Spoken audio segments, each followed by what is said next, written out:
What does dying to yourself mean? How do we live our lives God-centered and not focused on ourselves? Let's go to a few Bible characters. Adam and Eve. And the Lord commanded the man, "You are free to eat from any tree in the garden, but you must not eat from the tree of knowledge of good and evil. For when you eat from it, you will certainly die." We know how Satan entered the serpent, and he told Eve that God lied. That is what it comes down to. Instead of remembering the good times with God in the garden, the explicit command about the tree, and honoring the relationship, the delicious looking fruit and this deceitful wisdom promised to Eve got the better of her. And Adam stood by in silence and took part in this event. Both took their attention away from God to themselves and what they perceived they would gain. Joseph. He was sold into slavery by his brothers. He worked for the Potiphar, and he did it so well that he was overseer of the whole household. And then Potiphar's wife continued to harass him, go and sleep with her. And he said, "How can I do this great wickedness and sin against God?"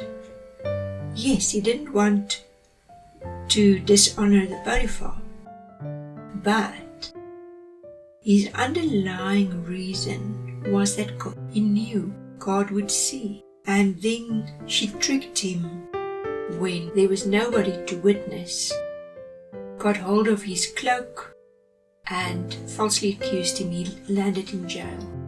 I don't know if he was really tempted. We would never know, but what we know is that he said, "No, it doesn't matter how good this looked." No. Moses sent out spies to Canaan, 12 spies, and 10 of them came back.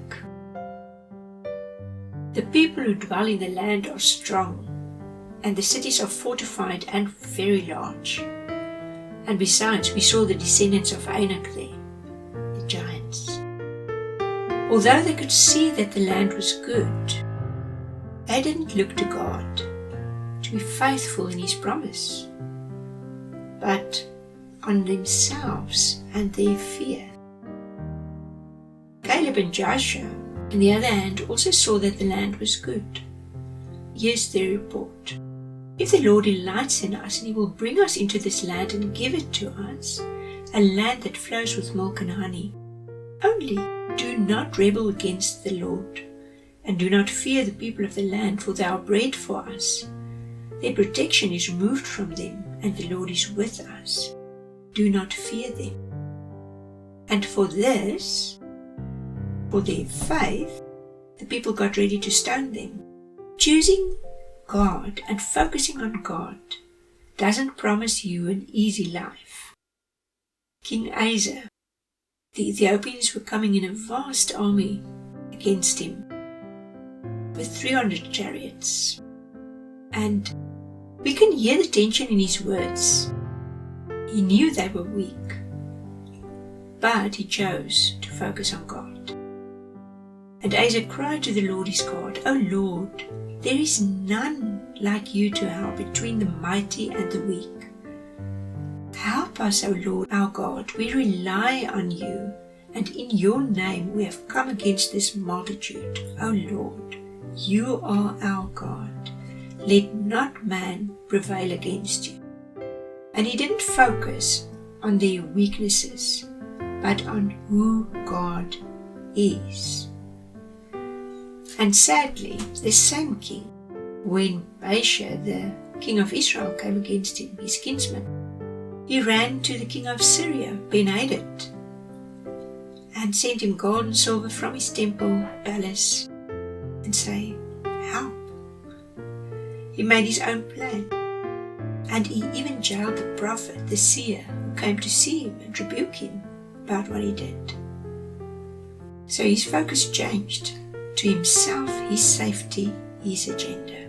And focus is not a one-off choice, but it's a daily walk of surrender, repentance, and embracing the relationship above anything else. And this is a good example of this.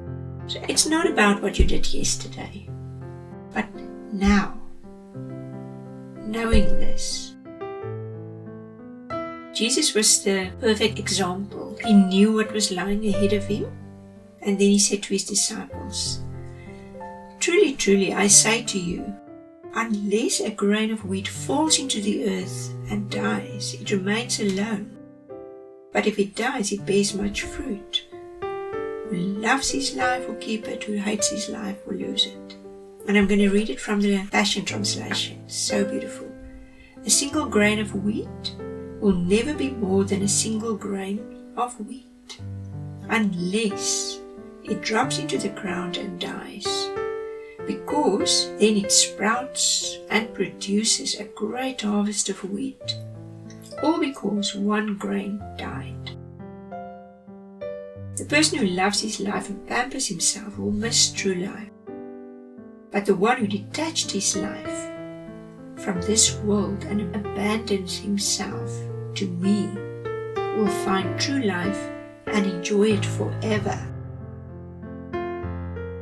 Paul writes, "Since you are now joined with him, you must continually view yourself as dead and unresponsive to sin's appeal, while living daily for God's pleasure in union with Jesus, the Anointed One." God always reveals his plans to us so that we can know what his purposes are. So does this challenge you? Because it does challenge me. God told Noah what he was about to do when he instructed him to build the ark. He told Abram what he was going to do with Sodom and Gomorrah. He told Gideon that he would deliver them from the Midianites, and he wants to use him, Gideon. He told Saul on the road to Damascus that he will be God's instrument to save the Gentiles when Ananias came to him. So we can know what God is busy with, and we will focus later on ways that God speaks. The moment we see it, it is our invitation to join him, and it's conversational. God doesn't send us off, as we saw another week. He coaches, teaches, reminds, confirms through his Holy Spirit, his word. And it won't help if you don't open the word. Other believers, circumstances, it can be an impression. It can be a thought that sounds like your own. It can be audible. That's rare, but it can be audible. You can highlight scripture as you read, or even give you a text reference in your sleep. You can speak through dreams and visions, and the list goes on. So, to have a God-centered life, you have to hear God and see circumstances through his perspective. And what your unbelieving neighbor, or even your weak in faith brother, are saying can't be what you say. And you have to say no to yourself. Your flesh doesn't want to do God's will. My flesh doesn't want to do God's will. Let's be real about this. Know what God wants you to do. Wait, watch, pray. Henry Blackaby gives an example.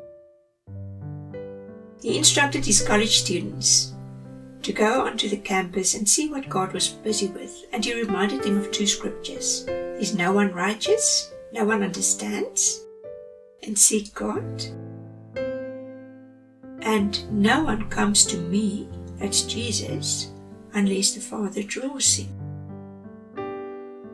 And then one of the girls that he spoke to was approached by another student who was studying with her for the past 2 years. And she said, "Are you a Christian?" I have started to study the Bible with 11 other girls, but we are not Christians. Can you lead us? What an invitation. They've tried to start Bible studies for 2 years. And within 3 days, they started 3 studies in the girls' dorms and 2 studies in the men's dorms. Isn't that amazing? So, the focus on God, the symptoms of living like that, that's obviously where your attention is. And there's a confidence and a trust that God will come through for you. There's a humility. There's a denying of self. There's a seeking of the kingdom and not worry about the things that the world worry about. And a self-centered life is proud of accomplishments, self-confident. There's an awareness of your own abilities or lack of it. There's a self-affirmation continuing all the time. And yes, God affirms us through His Word. And other people affirm us, and that's good. But that's not our focus. We don't seek acceptance. That is a symptom of something that is ill and maybe a wounded heart that needs healing. Are our eyes open to see God, where God's inviting us to join Him? Are we too self-focused to hear Him or to see His perspective? Some trust in chariots and horses, but we trust in the name of the Lord our God. This is my prayer for me. This is my prayer for you. May that be your focus. And if that's not your focus, choose to make it your focus now.